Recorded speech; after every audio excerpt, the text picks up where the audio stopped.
Mais um aí, Cauã? Mais um? Cadê o peixe? Você já pegou? Cuidado ali para não cair. O pescador tá escondido ali atrás da pedra. Deixa eu ver se eu acho ele daqui. Pertinho. Levanta a cabeça aí, tio Lino! Não tá dando pra ver ele não, mesmo com o zoom pra perto. Daqui a pouco ele chega mais pra perto.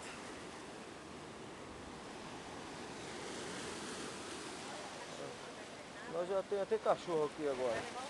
Vai comer meu peixe, você vai ver, seu vagabundo.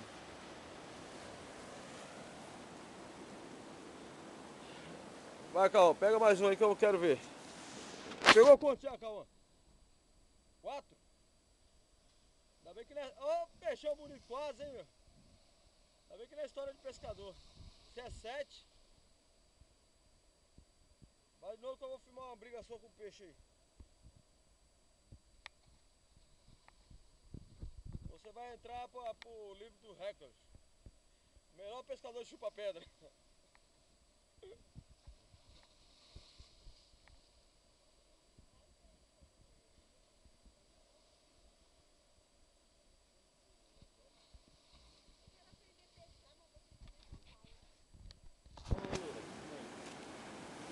Ensinar?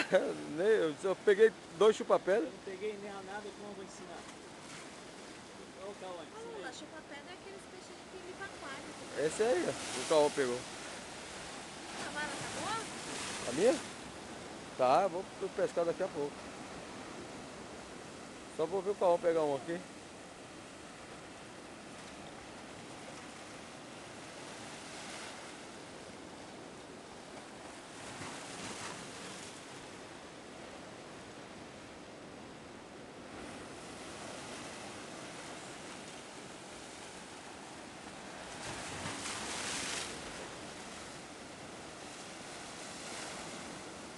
É, Cauã, também quando tá filmando você não pega porra nenhuma. Vou até pescar, desligar aqui.